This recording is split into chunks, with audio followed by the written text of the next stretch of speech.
Now you were, which branch of the service were you? I was in the Army. Oh, really? And where? How did you end up in the Army? Did you choose to go in the Army, or did they? I joined the National Guard when I graduated from high school, because all my buddies were going too. Uh-huh. So was that the National Guard? Did they do that as a part of school? Was that part of college or? No. But it's an Army unit, inactive. Ah, okay. So was the Guard like it was now, where they call them the weekend warriors, where once a month you'd go out for training and you weren't there every day? No, we went every Thursday locally. Then in the summertime they went up to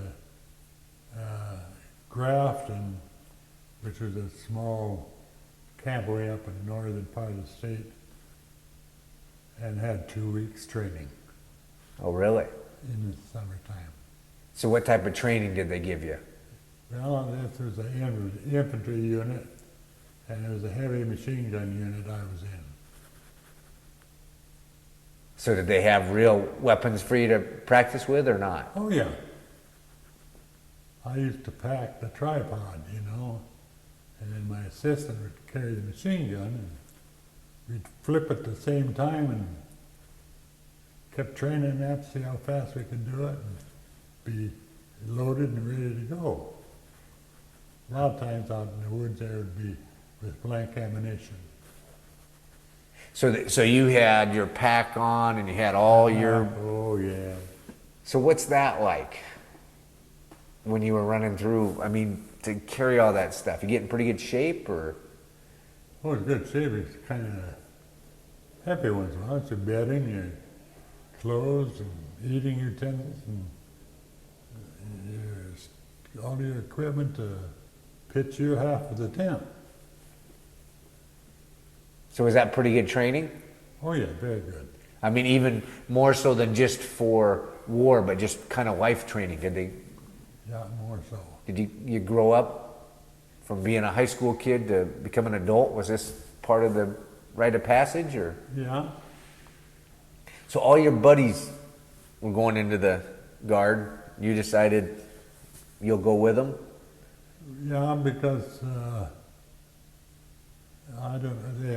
was going to go with them, and then I had no prospects at that time of working on the outside of high school.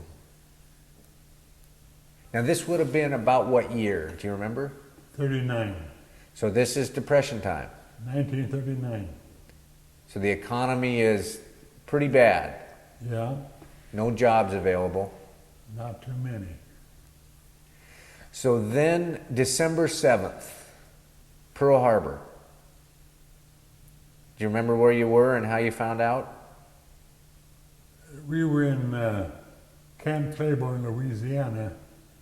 We had been called up for a year's duty on 10th of February of 41.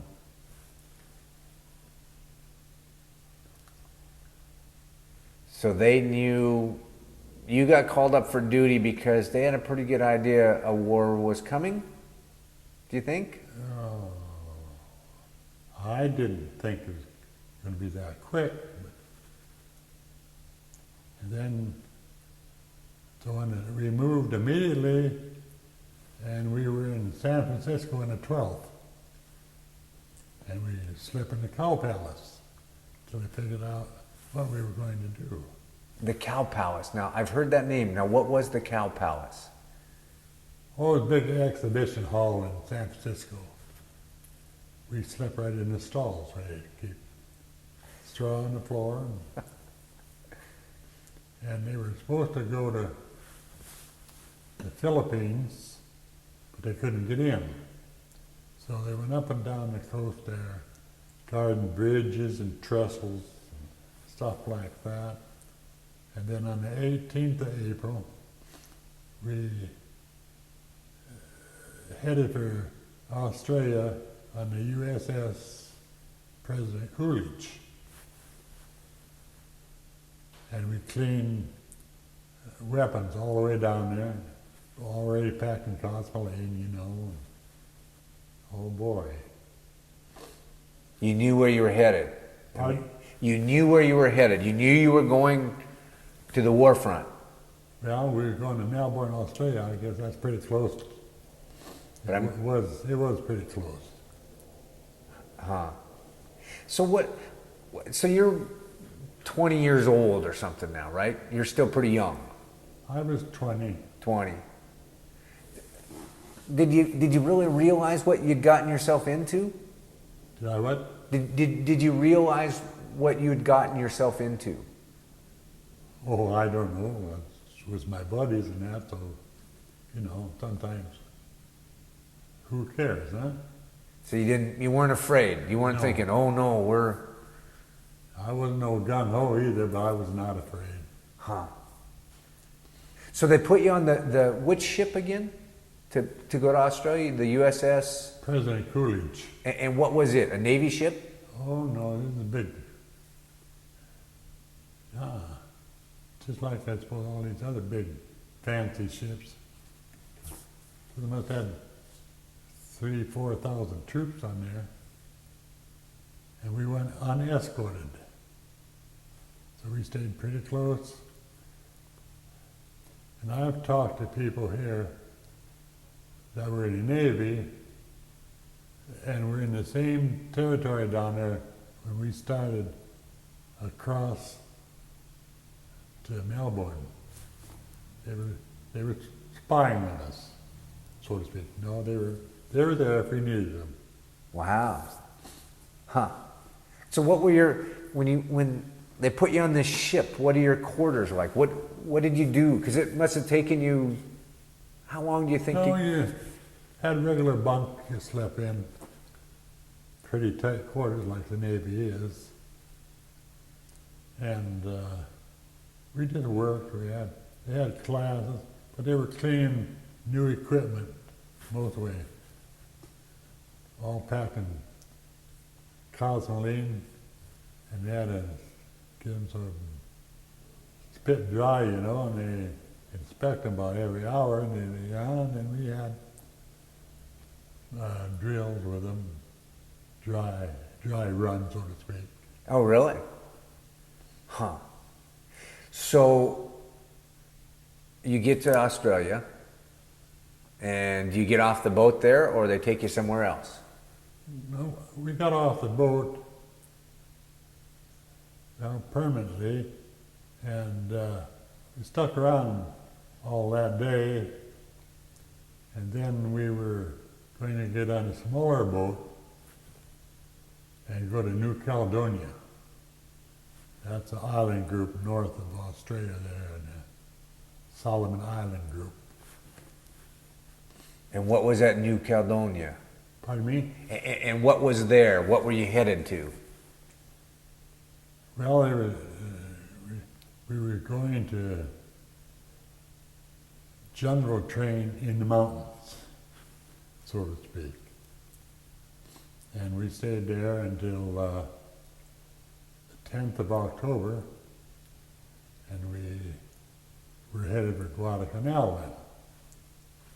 The Marines went in, 1st Marine Division, went in on 1st or 2nd of August, and then we come along, we got there on the 13th of October. A very, very hot day. And that'll be tomorrow too. Wow. Because we'll have our annual convention next weekend. They tried to get it organized for the 13th to the 15th, because that was, but everything, they were all tied up. And so we do it on the 23rd and 24th, next weekend. Oh, wow. Wow. So you landed, what date did you land at Guadalcanal? Pardon me? What was the date that you landed at Guadalcanal? 13th of October.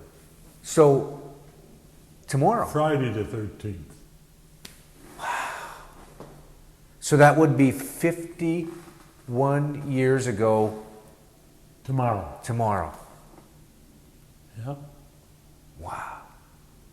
So the Marines have gone in, and now you're coming in. What do you know about Guadalcanal before you got there? Had you ever heard of it? No. Did you know what, did you get enough news that you knew what had happened when the Marines went in? Well, I knew nothing about it, and we didn't hear much. Only the Marines were there, and they needed help. Because when we got there, all they held was the airport. And Joe Foss was the leader. So what did you do? When you got to Guadalcanal, did you come in on landing crafts, or how did you get to the beach? Landing boats, you know what I mean? Uh-huh. You flip down the lid and you run off like you see in the movies. And that was I was in a heavy weapons company. So we had 4 .30 caliber machine guns, 4 mortars, a few rifles, and everybody carried a pistol. So they put you in that landing boat. They come to the beach. Can you remember? I mean, when you think about it, do you remember the door opening and what you did, or? Run like hell, get on the beach and get in as far as they wanted to get in, you know. Get in off the water part. We got in pretty good ways. And then we had to stop. We were laid there all night.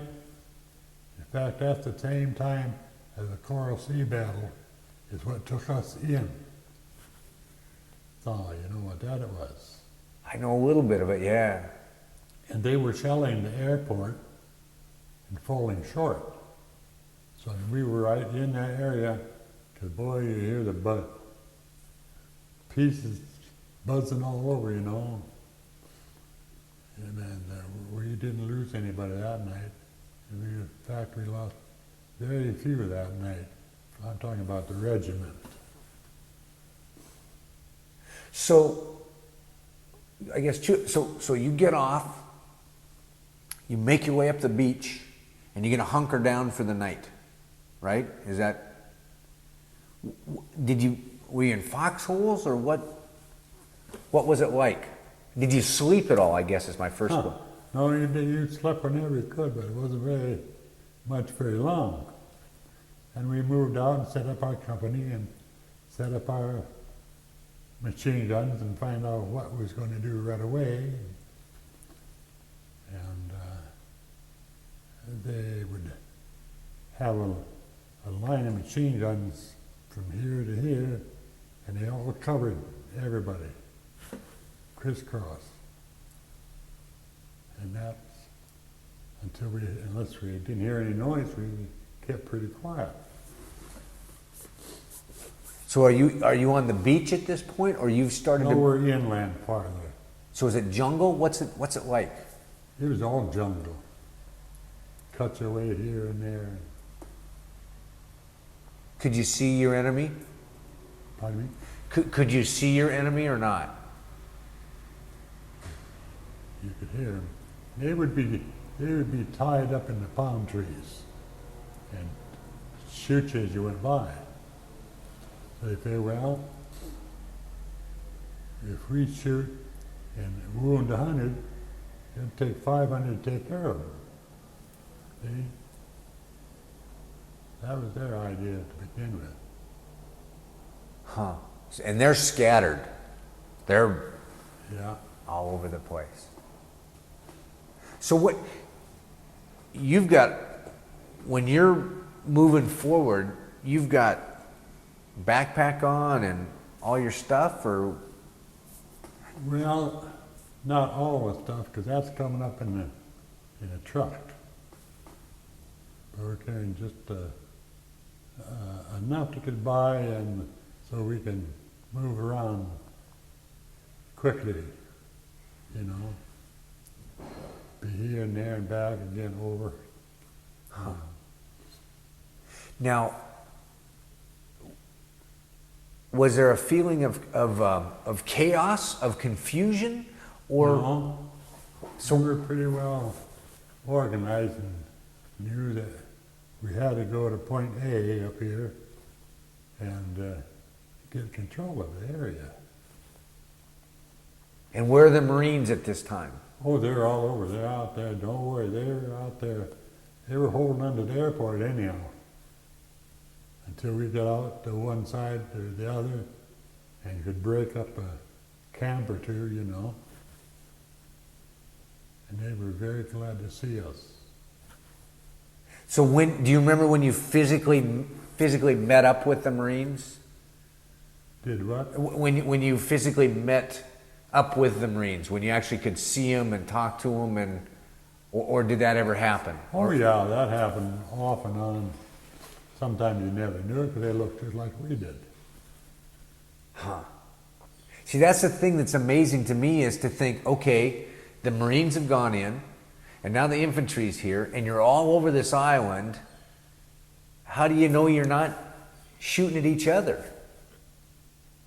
Know what?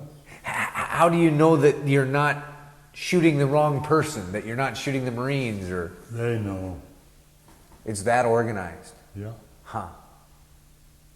Now you said you carried the tripod Yeah. and what type of gun? How big of a gun? Machine gun, water-cooled, 30 caliber. And it's big. I mean, it's a heavy piece of. Well, it's big and kind of heavy. Huh. I didn't care, my buddy carried it. I had to go down and flop, and as I went down, flip the tripod over, and he'd be right there to hook it onto the tripod and load it and ready to go. So you'd set up for a while in one location, and then wait for orders Oh yeah, to move somewhere else. because you'd have a couple mortars behind us and another machine gun in close by. Huh. What's the sound like of war? I mean, when things get hot and mortars and... Do you remember what it sounded like?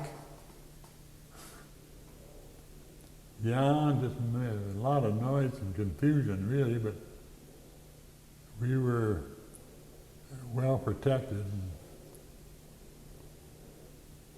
and our company only lost, in the whole situation, lost 2 men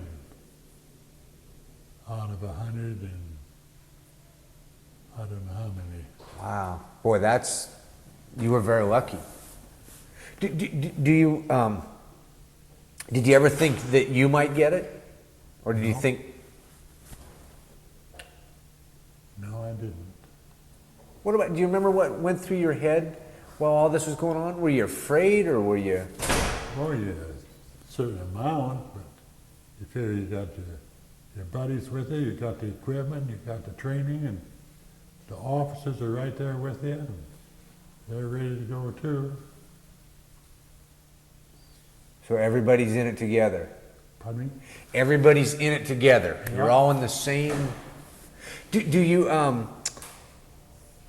remember any funny stories? Did anything funny ever... I mean, here's this tragedy of war, but was there anything humorous that... Well, I don't know.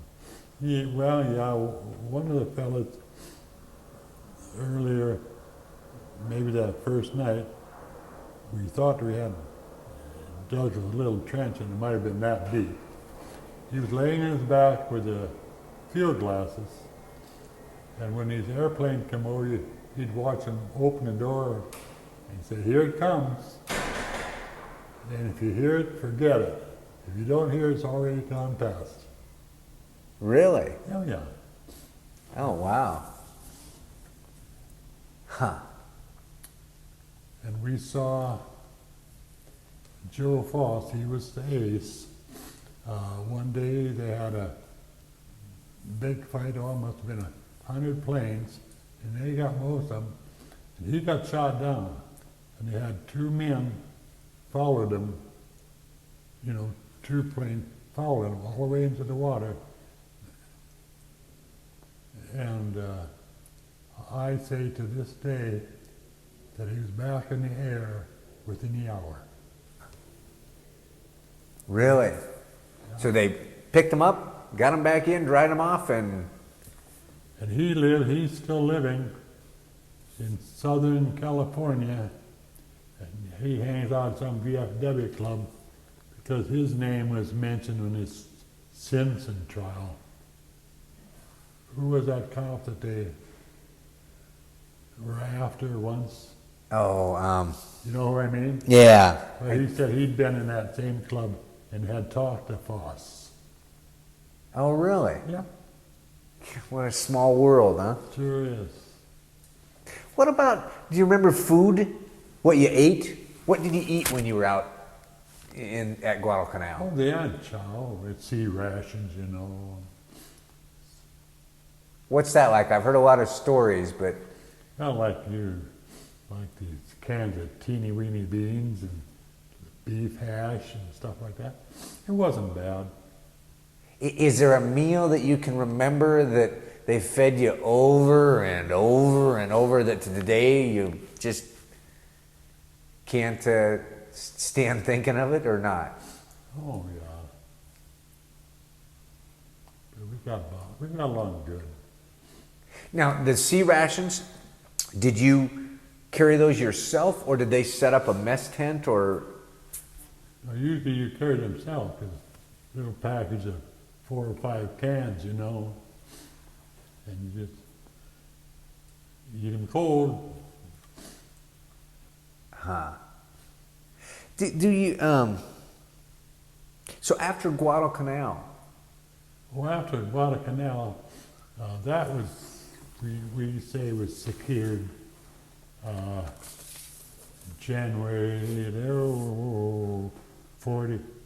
February 43, we went to the Fiji Islands for R&R. so what was that like? Well, we relaxed quite a bit. We still stayed in training, PT every day, and knew we were going to move on soon, but didn't know when. And we went to Bougainville and landed there Christmas Day, 43. Wow. We looked across and I thought, holy wow, cow, what was going on? Here's the Seabees over here. They got the lights up, their streets are gravel, you know, and they're playing volleyball because they're about 5th line of defense. And of course, they have more heavy equipment than the infantry weapons companies do. Oh yeah, if we had 4 machine guns, yeah, we had 4. They'd have 8 or 10. And we got set up there and learned what the detail was. And we'd move up, or one time we'd be on the 1st line of defense, then we were on the 2nd, and we stayed over on the back and stayed back with the artillery. And they could see these puffs of smoke coming out of the mountains because they'd have caves, I suppose, and they'd come out and throw around in the back and duck back in the hole until they spotted the smoke, which didn't take a long couple of days, I guess, and then they went out to get them. So did you get sent out front? I mean, were you one of the people going out to get them? No, I went on a mission out front, not too far, they found out where they were coming on shore and which way they were going. So we just set up a trap out there for 3 or 4 days, and as they went by, then we took care of them. We got searched. I chewed more beech nut then, because you weren't allowed to carry cigarettes. They searched you. You know what a puff of cigarette would do in the jungle. That smoke would hang right there. You know, like it does anywhere else. So I was chewing beech nut at the time, and after I got back, I just quit it. Beach net, chewing tobacco? Yeah. Yeah. Huh. I never thought about that, the fact that the cigarette smoke could give you Oh, away. it'd hang right in the air, you know. Say if you got 10, 15 people, like say, space this room, and they're all gonna puffing away, all that smoke is gonna rise up in one spot, and then they can spot you very easy. Huh. So, Bougainville. Describe the geography to me. What's it like when you look out where you were? What's the land like? What's the All country? mountains and jungles. Yeah. Thick jungles? Village here, there. No, we didn't run into too many natives. On the canal we did. They'd climb the coconut trees and get coconuts for us. So they'd come down, a couple of them, we'd give them a pack of cigarettes. Well, next day, some outfit was going through, and just happened to be a couple of colored guys. They wanted them to call up and get them one. They'd give them 2 or 3 packs. Boy, on your way, buddy. You're off limits here. Huh. Find your own way. Those natives stayed with us. Of course, they went back home. You know, they knew where they were at. At Bougainville, when you were, so you had to honestly march through the jungle. Was that what Bougainville was like? Well, basically, I guess. I don't remember riding on anything. Yeah, but I mean, it was, you couldn't see very far. Trees and bushes and... Well, yes and no. Did you have to hack your way through, or was there... No. No? Canal, yes, we did, but not in Bougainville. Were there roads, or how did you get around, or it was just open enough that...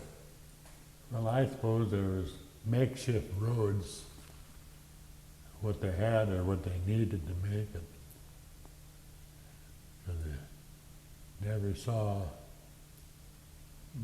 too many natives on Bougainville.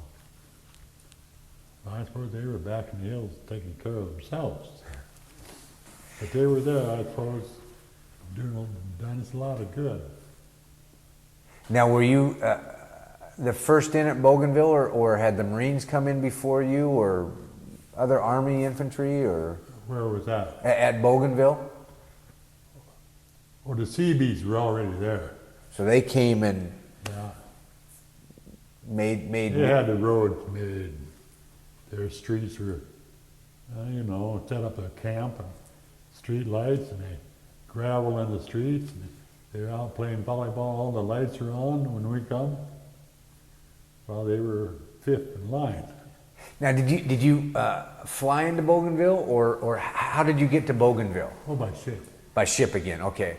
So now here you come from Guadalcanal. You've been out fighting the Japanese in there. You pull into Bougainville, and here are the CBs out playing volleyball. What was the response of, what did you guys think about that? Well, we knew that they were, what they did, build the streets, and they go in, could secure a place, because they were very heavily armed. Probably 3 times what we had. Did you get along with the CBs? Oh, sure, evidently. Huh. They were just like you and I are, doing their job, building it. Because they were what, a division of the Navy? Is that right? The CBs? Yes, Yeah. I'm sure they are. Huh. What, were you ever wounded? Did you ever get wounded in battle? No. So you're pretty lucky. Not- Now, when you look at your full life, World War II actually was a very short period of it. But I talked to the different people that have been in the service, and the friendships that were formed are very special. Is that your case? The men that you served with? Do you still stay in contact with any of them? Oh, some of them I do, yeah. Let's see, there's a full colonel living in Olympia, retired with 30 years. I was in the Army with him when he was second lieutenant, and I knew him and his wife very well. Well, he was from home. He's retired now, he must be 85, I think. Full colonel, 30 years infantry, smart as a whip. And there's a bunch of the guys right here in this state, but after I left him in Bougainville, we just seemed to have parted ways. But there's guys, my hometown, there's one in California. I talk to every month.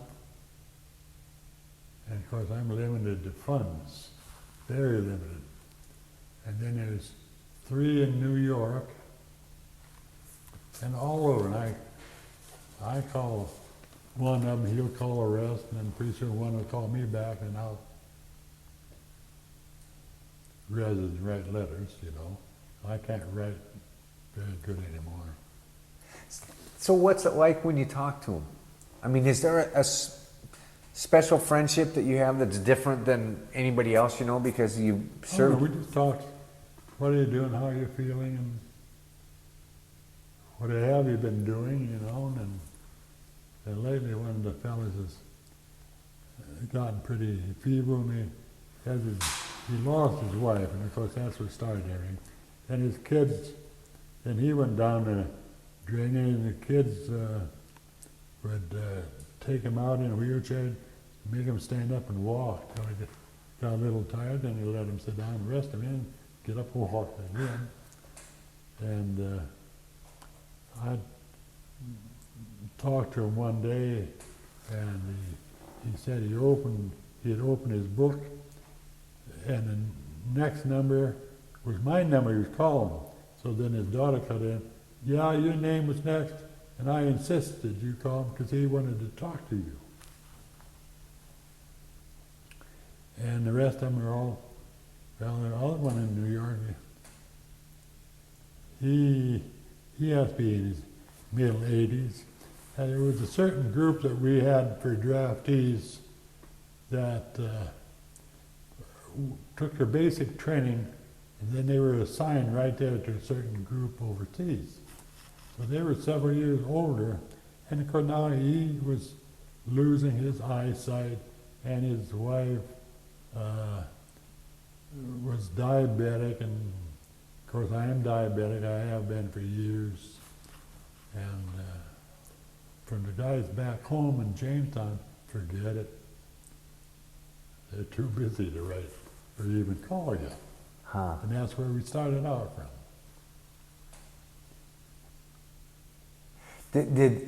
Now it sounds like you were pretty lucky, your division, that you didn't lose a lot of people at Guadalcanal or at Bougainville. Did you lose any friends while you were in the service, in battle? Well, there were 2 in our immediate company is all. And one was a lieutenant, I don't know how he got killed. He got killed in November before we left Canal. But the other guy, he was a sergeant, he got killed by one of these guys they tied to a tree, you know. And then of course, he had a ton of lead in him afterwards. But So how did that affect your troop? I mean, how did people handle that? Did they? Oh, okay, it was all right. You just keep marching on day by day, or that's a part of war? That's part of everything.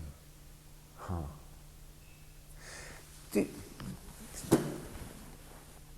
Do you think that there's a message from World War II for future generations? Did they what? Do you think that you have a message to leave with future generations? The kids that are growing up and the kids that haven't even been born yet. Is there a message from World War II? that you would want to leave with them?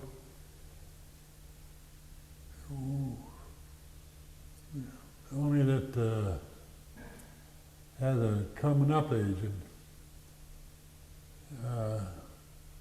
do whatever they have to do, stay at home and stay in school. And I was very lucky. No, my dad died when I was in Bougainville, but after I got home, my mother lived to be 91. Huh.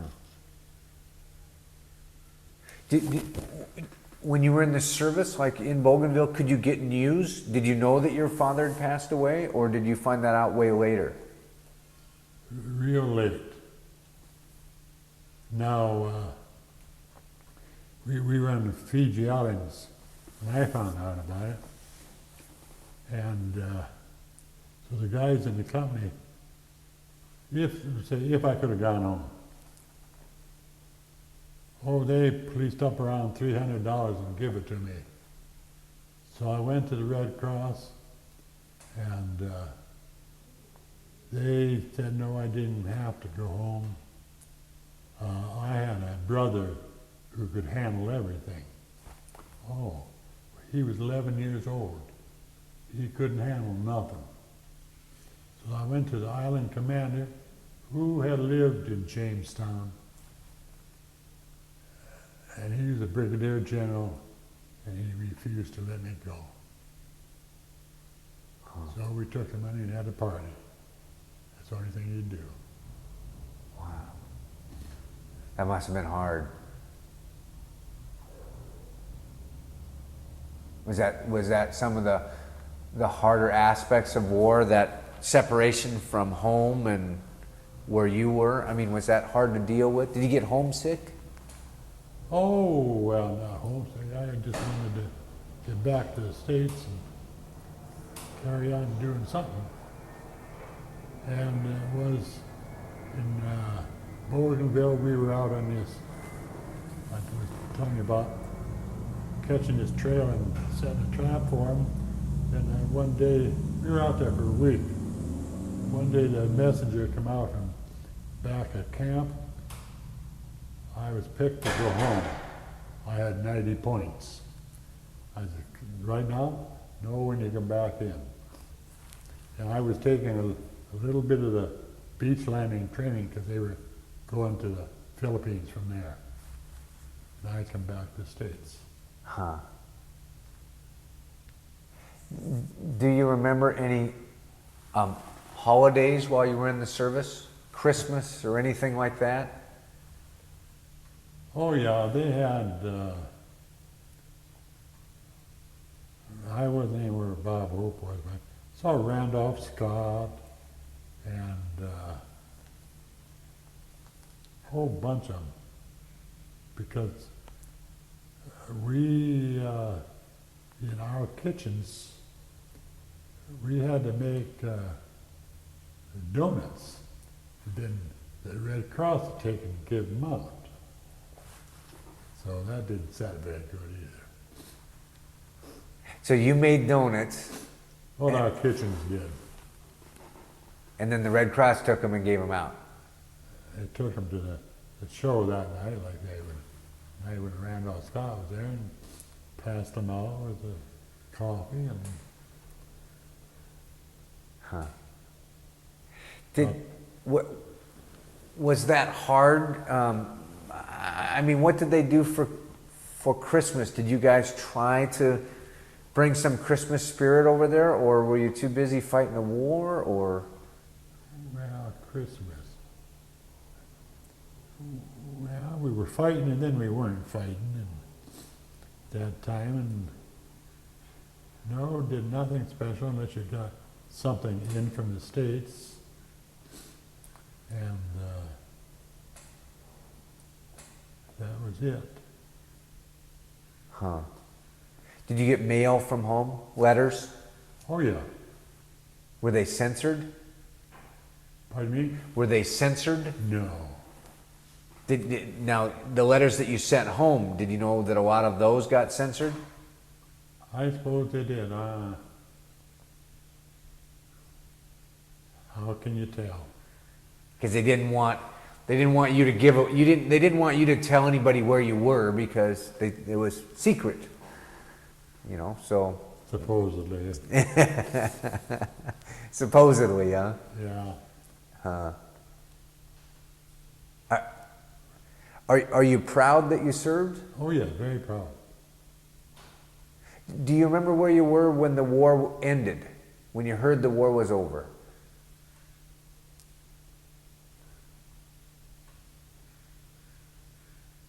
Well, I don't even know when it was over, really. I know that's a. Do you remember where you were when they announced that Japan surrendered?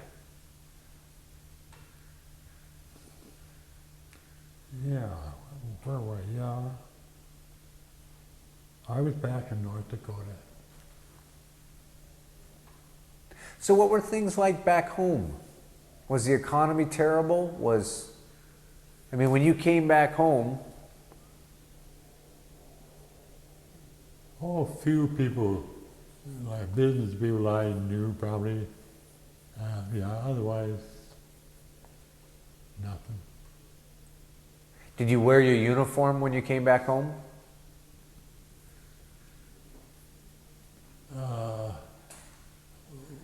Once or twice, otherwise. When I met my wife, I wore civilian clothes.